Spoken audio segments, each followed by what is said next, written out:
बैठिए दीदी, मैं करती हूँ। वो दरअसल मुन्ना जाग गया था और भूख से रो रहा था, इसलिए उसको फीड कराने लग गई थी और उसने मुझ पर पॉटी कर दी, इसलिए कपड़े खराब हो गए थे। तो बस मैंने सोचा कि जल्दी से नहा कर ही किचन में आऊँ।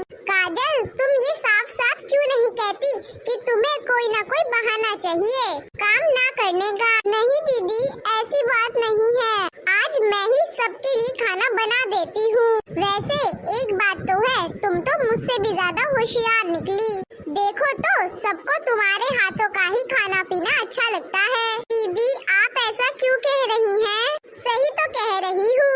मैं तो कुछ भी बनाऊं, तुम्हारे जेठ जी मुंह बना लेते हैं। मुझे तो बहुत गुस्सा आता है और मैं सुना देती हूँ उनको, क्योंकि इतने तो सालों से मेरे ही हाथों का स्वाद भाता था तुमको, और अब छोटी बहू के हाथों के स्वाद के सामने मुझे भुला दिया।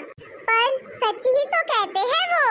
लेकिन दीदी, ऐसा कुछ नहीं है, आप भी तो स्वादिष्ट खाना बनाती हैं। अच्छा, आप बैठिए, मैं बनाती हूँ।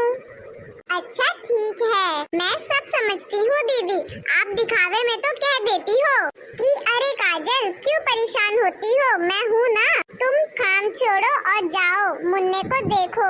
और जैसे ही घर के मर्द ऑफिस के लिए निकलते हैं, घर गृहस्थी में मैं ऐसी फंस गई हूँ कि खुद का अस्तित्व ही भूलने लगी हूँ। ना ही अपने बच्चे पर ध्यान दे पा रही हूँ और ना ही अपने रिश्ते पर और खुद पर। मेरी हमेशा से यही कोशिश रही है कि मैं सास, जेठानी और बहन तीनों रिश्तों को मान दे सकूं।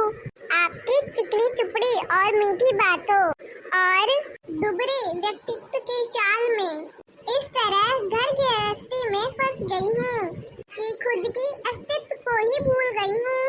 लेकिन बस अब और नहीं। चुप हो जा काजल। हाँ दीदी, वो बड़ी मौसी आई है, मुन्ने को दूध पिलाकर बाहर आ जाना। अच्छा ठीक है दीदी। चरण स्पर्श मौसी जी। खुश रहो बेटा। मौसी जी, आप इस बार बहुत दिनों में आई हैं। अच्छा बैठिए, मैं चाय बना लाती हूँ। अरे नहीं काजल, तुम बैठो, मैं चाय बना लाती हूँ। लेकिन दीदी, मैंने कहा ना तुम बैठो।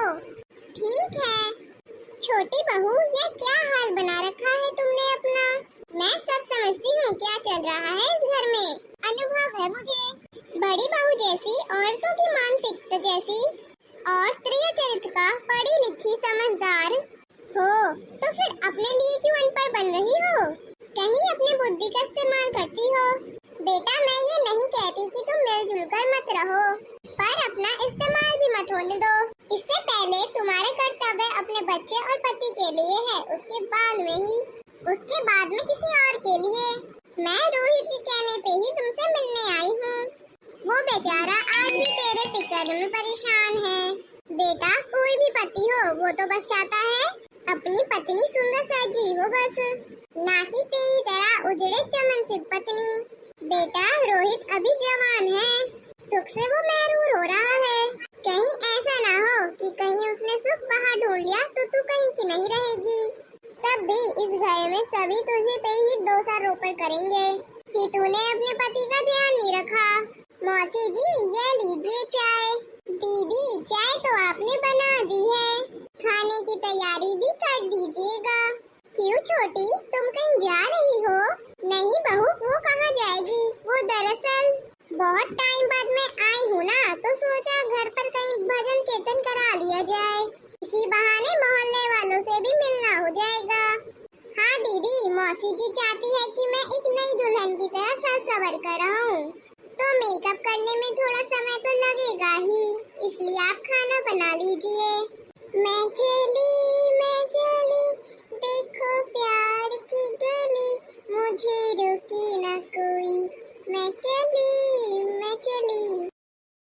बड़ी बहू, मुझे बहुत जोर की भूख लगी है, मेरे लिए खाना लगा कर ले आओ, तब तक मैं मुन्ने को सुला देती हूँ।